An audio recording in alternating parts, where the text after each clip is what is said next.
హైదరాబాద్ మేడిపల్లిలోని తీన్మార్ మల్లన్న కార్యాలయంపై జాగృతి కార్యకర్తలు దాడి చేశారు. ఎమ్మెల్సీ కవితపై వ్యాఖ్యలకు నిరసనగా మల్లన్న ఆఫీసులోని ఫర్నిచర్ను ధ్వంసం చేశారు. తీన్మార్ మల్లన్న గన్మన్ గాల్లోకి కాల్పులు జరిపారు.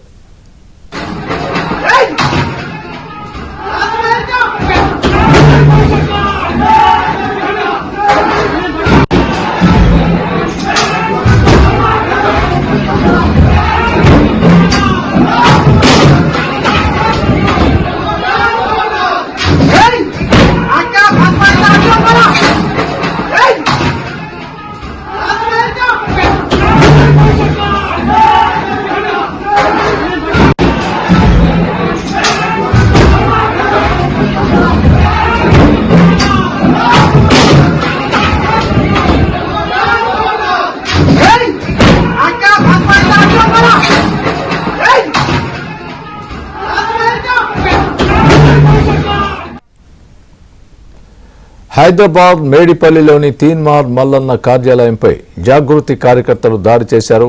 ఎమ్మెల్సీ కవితపై వ్యాఖ్యలకు నిరసనగా మల్లన్న ఆఫీసులోని ఫర్నిచర్ను ధ్వంసం చేశారు. తీన్మార్ మల్లన్న గన్మన్ గాల్లోకి కాల్పులు జరిపారు. ఇదే అంశానికి సంబంధించి పూర్తి అప్డేట్ మా ప్రతినిధి ప్రవీణ్ చెప్తారు. ప్రవీణ్, చెప్పండి, ప్రస్తుతం అక్కడ ఉన్నటువంటి పరిస్థితి ఏ విధంగా ఉంది? ఇరు పక్షాలు వాళ్ళ వాదనలు ఏమైనా చెప్పారా? ఎవరి వాదన ఏ విధంగా ఉంది? పూర్తి అప్డేట్ ఇవ్వండి ఈ ఇష్యూకి సంబంధించి.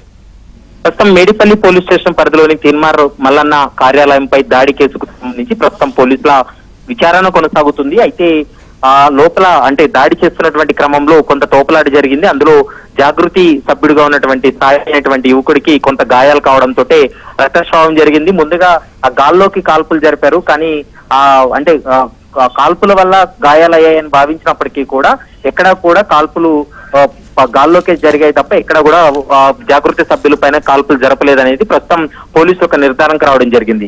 మరోవైపు తీన్మార్ మల్లన్న కార్యాలయంపై దాడికి సంబంధించి అయితే మాత్రం ఇటీవల కాలంలో ఈ బీసీ రిజర్వేషన్ అంశానికి సంబంధించి తీన్మార్ మల్లన్న ఒక బహిరంగ సభలో మాట్లాడినటువంటి వ్యాఖ్యలు అవి అసభ్యకరంగా ఉన్నాయి. కాబట్టి ఆ వ్యాఖ్యలకు నిరసనగానే ఈ రోజు దాడి జరిగిందనేటువంటి అంశాన్ని ప్రస్తుతం జాగృతి సభ్యులు కూడా చెప్తున్నటువంటి మాట. ప్రస్తుతం ఘటనా స్థలానికి పోలీసులు చేరుకున్నారు. ఈ ఘటనకు సంబంధించి పూర్తి స్థాయిలో దర్యాప్తు కొనసాగిస్తున్నారు. గాల్లో కాల్పులు జరిపినటువంటి గన్మెన్ మరోవైపు ఎమ్మెల్సీ తీన్మార్ మల్లన్న యొక్క స్టేట్మెంట్ ను కూడా పోలీసులు రికార్డ్ చేస్తున్నటువంటి పరిస్థితి కనపడుతుంది. ఇప్పటికే సంఘటనా స్థలానికి ఉప్పల్ ఏసీపీ కూడా చేరుకున్నటువంటి పరిస్థితి కనపడుతుంది. మరోవైపు క్లూస్ టీం కూడా ఘటనా స్థలానికి చేరుకున్నారు.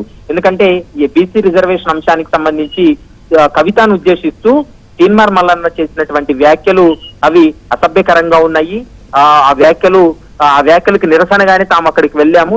ఆ సమయంలోనే తీన్మార్ మల్లన్న కార్యాలయంలో ఉన్నటువంటి సిబ్బందితోటి కొంత వాగ్వాదం జరిగింది. ఈ ఒకరిపై ఒకరు దాడి చేసుకునేటువంటి ప్రయత్నం చేశారు. ఈ నేపథ్యంలో లోపల కార్యాలయంలోకి వెళ్ళినటువంటి జాగృతి సభ్యులు ఒక్కసారిగా ఫర్నిచర్ ధ్వంసం చేయడం జరిగింది. మరోవైపు ఆ కార్యాలయంలో ఉన్నటువంటి అద్దాలన్నీ కూడా ధ్వంసం చేశారు. ఇక తీన్మార్ మల్లన్న ఉన్నటువంటి చాంబర్ కి వెళ్లేటువంటి ప్రయత్నం చేస్తున్నటువంటి క్రమంలో ఒకసారిగా వారి గన్మెన్లు అడ్డుకోవడం జరిగింది. గన్మెన్లపై కూడా దాడి చేసి ఎమ్మెల్సీ పైన దాడి చేసేటువంటి ప్రయత్నంలో భాగంగా అక్కడ తన ప్రజాప్రతినిధిని రక్షించుకోవాలనేటువంటి ఉద్దేశంతో కాల్పులు జరిపాననేది ప్రస్తుతం అయితే గన్మెన్ పోలీసులకు స్టేట్మెంట్ ఇవ్వడం జరిగింది. ఎందుకంటే ప్రజాప్రతినిధిని రక్షించాల్సినటువంటి బాధ్యత తనపై ఉంటుంది కాబట్టి పరిస్థితి అదుపు తప్పుతుందని భావించి గాల్లోకి కాల్పులు జరిపి పరిస్థితిని కొంత కంట్రోల్ చేయగలిగామనేటువంటి అంశాన్ని కొద్ది నిమిషాల క్రితమే తీన్మార్ మల్లన్న గన్మెన్ కూడా స్టేట్మెంట్ ఇచ్చినటువంటి పరిస్థితి కనపడుతుంది. మరోవైపు ఎమ్మెల్సీ తీన్మార్ మల్లన్న యొక్క స్టేట్మెంట్ కూడా పోలీసులు రికార్డ్ చేస్తున్నారు. ఇక గాయపడినటువంటి సాయి అనేటువంటి వ్యక్తిని అయితే మాత్రం స్థానికంగా ఉన్నటువంటి ఒక ప్రైవేట్ హాస్పిటల్ కూడా తరలించినటువంటి పరిస్థితి కనపడుతుంది. అతనికి కొంత తలకు గాయమైనట్లు కూడా కొంత సమాచారం అందుతుంది. మరోవైపు కాలుకు కూడా కొంత గాయాలయ్యాయి. ఎందుకంటే అక్కడ ఫర్నిచర్ ధ్వంసం చేసేటువంటి క్రమంలో అక్కడ కొంత గాజు పెంకులు పడడం, మరోవైపు ఒక్కసారిగా ఒకరిపై ఒకరు దాడి చేసుకునేటువంటి క్రమంలోనే ఈ గాయాలయ్యాయనేటువంటి అంశాన్ని పోలీసులు ఒక ప్రాథమిక నిర్ధారణకు రావడం జరిగింది. అన్ని కోణాల్లో దర్యాప్తు కొనసాగిస్తున్నారు. దాడి చేస్తున్నటువంటి క్రమంలో అక్కడ కొన్ని వీడియోలు తీయడం జరిగింది. మరోవైపు తీన్మార్ మల్లన్నకు సంబంధించినటువంటి కార్యాలయంలో కూడా కొన్ని సీసీ ఫుటేజ్లు కూడా ఉన్నాయి కాబట్టి వాటిని ఆధారంగా చేసుకొని పోలీసులు దర్యాప్తు చేస్తున్నారు. అయితే ఇటీవల తీన్మార్ మల్లన్న చేసినటువంటి అనుచిత వ్యాఖ్యలు ఏవైతే ఉన్నాయో ఆ వ్యాఖ్యలకు నిరసనగానే మేము ఈ దాడి చేశాము, అక్కడికి వెళ్లి నిరసన తెలియజేసేటువంటి ప్రయత్నం చేశాము, కానీ అక్కడ పరిస్థితి మరోలాగా ఉందనేటువంటి అంశాన్ని జాగృతి సభ్యులు చెప్తున్నారు. కానీ తీన్మార్ మల్లన్న టీం అయితే మాత్రం ఉద్దేశపూర్వకంగా ఉదయం రెక్కి చేసిన తర్వాత లోపలికి ఎంటర్ అయి ఒక పథకం ప్రకారమే తమ పైన దాడి చేశారు. ఆఫీస్ లో ఫర్నిచర్ ధ్వంసం చేశారు, లోపలికి వెళ్లి తీన్మార్ మల్లన్నపై దాడి చేసేటువంటి ప్రయత్నం చేశారు అంటూ కూడా వాళ్ళు చెప్తున్నటువంటి మాట. 2 వర్షన్స్ ఉన్నాయి కాబట్టి దీనిపైన ఇప్పటికే పోలీసుల దర్యాప్తు కొనసాగుతుంది. ముందుగా ఎవరు దాడికి పాల్పడ్డారనేటువంటి అంశానికి సంబంధించి ఇప్పటికే కొన్ని వీడియోలు కూడా ఉన్నాయి. ఆ వీడియోను ఆధారంగా చేసుకుని దర్యాప్తు కూడా చేస్తున్నటువంటి పరిస్థితి కనపడుతుంది. ఘటనా స్థలానికి పోలీసులు చేరుకొని అన్ని కోణాల్లో కూడా దర్యాప్తు కొనసాగిస్తున్నారు. ఇక తీన్మార్ మల్లన్న సంబంధించినటువంటి కార్యాలయంలో ఉన్న సీసీ ఫుటేజ్లు ఏవైతే ఉన్నాయో వాటన్నిటినీ కూడా పోలీసులు అయితే పరిశీలిస్తున్నటువంటి పరిస్థితి ఉంది. మరికొద్దిసేపట్లోనే ఈ సంఘటనకు సంబంధించి కూడా పూర్తి స్థాయిలో పోలీసులు కూడా ఒక వివరణ ఇచ్చేటువంటి అవకాశం ఉంటుంది. సంఘటనకు సంబంధించి పూర్తిగా సమాచారం ఇచ్చేటువంటి అవకాశం అయితే కనపడుతుంది. కానీ జాగృతి సభ్యులు వెళ్ళినటువంటి సమయంలో దాదాపు 20 నుంచి 30 మంది లోపలికి వెళ్లి హంగామా సృష్టించారనేది తీన్మార్ మల్లన్న టీం చెప్తున్నటువంటి మాట. మరి చూడాలి పోలీసుల ఇన్వెస్టిగేషన్ లో కావచ్చు, ఆ వీడియోలో చూస్తే జాగృతి సభ్యులే ముందుగా దాడి చేసినట్లు మనకు స్పష్టంగా అర్థమవుతుంది. ఈ నేపథ్యంలో అక్కడ ఉన్నటువంటి గన్మెన్ కూడా పరిస్థితి చేదాడుతుందని భావించి కాల్పులు దాదాపు 5 సార్లు కాల్పులు జరిపినటువంటి వీడియో కూడా మనం ప్రస్తుతం ఏబిఎన్ ఆంధ్రజ్యోతిలో ఎక్స్క్లూజివ్ గా చూస్తున్నాము. ఇంకా మరికొన్ని వీడియోలు కూడా ఉన్నాయి దాడి చేసేటువంటి క్రమం కావచ్చు.